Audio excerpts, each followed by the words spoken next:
Welcome to TDS studios. N friends எல்லாம் பிரமாதமாக இருப்பீங்கன்னு நினைக்கிறேன். இன்றைக்கி தம்பதிகளை பற்றிய ஒரு செய்தி, சரிங்களா? அதுக்கு முன்னாடி ஒரு விஷயம் சொல்லிடுறேன்.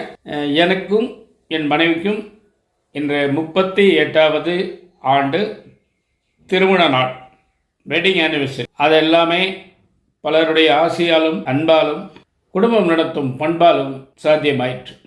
அந்த காலத்து கல்யாணங்கள் வேற, அதனுடைய தன்மையை வேற. இன்றைக்கி அப்படி இல்லை. எத்தனையோ மாற்றங்கள், ஏகப்பட்ட மாற்றங்கள். அதனாலேயே என்னமோ ஏமாற்றங்கள் ரெண்டும் வருது. ஒரு கணவன் மனைவி அப்படின்னா அவங்க எப்படி இருக்கணும், ஏதாக இருக்கணும் அப்படிங்கிறதுக்கு பலரும் பல விஷயங்களை சொல்லியிருக்காங்க. ஆனால் ரொம்ப சிம்பிளாக ஒரு இடத்துல நான் படித்தேன். கணவன் மனைவி தம்பதியாகிற அன்று அவங்களுக்கு பெரிய அறிமுகம் கிடையாது, அவங்கள பற்றி ஒருத்தருக்கு ஒருத்தர் புரிதல் கிடையாது.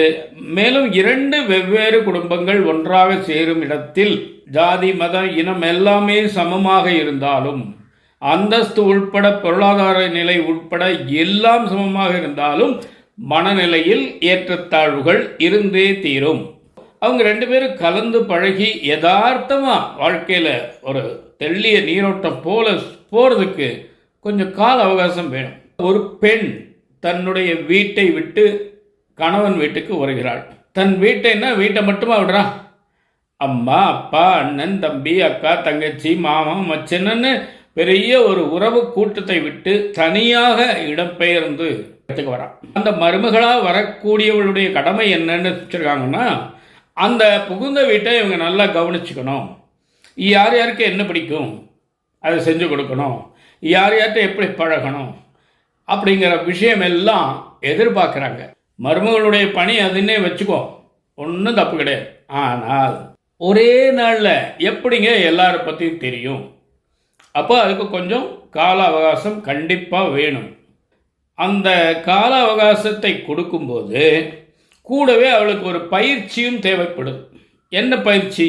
ஸ்கூலில் போய் படிக்கணுமா, காலேஜில் படிக்கணுமா, தையல் கிளாஸ் போகணுமா? அதெல்லாம் இல்லை. அந்த கணவன் சொல்லக்கூடியவருடைய மூளையில் ஏற்படும் அந்த எண்ணங்கள், சிந்தனைகள், ஆசாபாசங்கள் எல்லாமே மனைவியாகிய அந்த மருமகள் கண்டிப்பாக செய்வாள், செய்தே தீர்வாள். ஆனால் எப்படிங்க தெரியும்? அதை யோசிக்க மாட்டேங்கிறாங்க. பல விஷயங்களை அலசி ஆராய்ந்து பேசி அவங்க வீட்டில் உள்ள ஆட்களை அந்த கணவன் தான் அறிமுகப்படுத்தணும். எங்கள் அம்மாவா இப்படி இதெல்லாம் செய்வாங்க, இதெல்லாம் செய்ய மாட்டாங்க, இதெல்லாம் எதிர்பார்ப்பாங்க, இதெல்லாம் எதிர்பார்க்க மாட்டாங்க. எங்கள் அப்பா இப்படி, எங்கள் அக்கா இப்படி, எங்கள் தங்கச்சி இப்படி, எங்கள் அண்ணன் தம்பி. ஆக மொத்தம் ஒரு சின்ன குழந்தை பள்ளியில் சேரும் பொழுது, விஜயதசமி என்று வரும் பொழுது ஆனா அவன்னா போல தான் சொல்லிக் கொடுக்க வேண்டும். அப்படி சொல்லிக் கொடுத்த பிறகு நீங்கள் எதிர்பார்த்த ரிசல்ட் இல்லை என்றால் அது வேறு விஷயம்.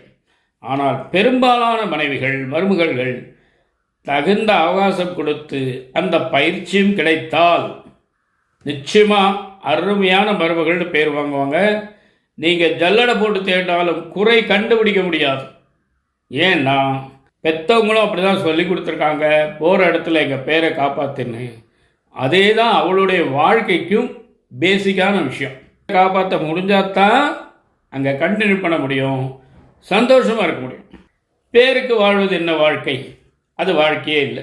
நண்பர்கள் போல வாழ்வதற்கு தாலியும் மஞ்சளும் தேவை என்ன அப்படின்னு ஒரு பாட்டு இருக்கு. மௌனராகம் படத்தில் வர்ற பாட்டு. தம்பதிகள் ஒற்றுமையை குறிப்பிட சொல்லக்கூடிய முக்கியமான பாடல். கணவன் மனைவி அதனுடைய உச்சமே வேற, அதனுடைய மிச்சமே வேற, அதனுடைய தாற்பயமே வேற, அதனுடைய தாம்பத்தியமே வேற. வேறு யாராலையும் கணவனுக்கு மனைவியும் மனைவிக்கு கணவனும் போல ஈடு செய்து அவர்களுடைய ஆசாபாசங்களை முழுமையாக திருப்தி செய்யவே முடியாது. 1000 உறவுகள் இருக்கலாம், ஆனால் அந்த மனைவி தான் கணவனுக்கும், கணவன் தான் மனைவிக்கும். இதை புரிஞ்சுக்கிட்டவங்க அருமையாக வாழ்கிறாங்க. சிம்பிளாக சொல்கிறேன், ஒரே வார்த்தையில் சொல்கிறேன். எதுக்கு கதை கட்டுறையெல்லாம்?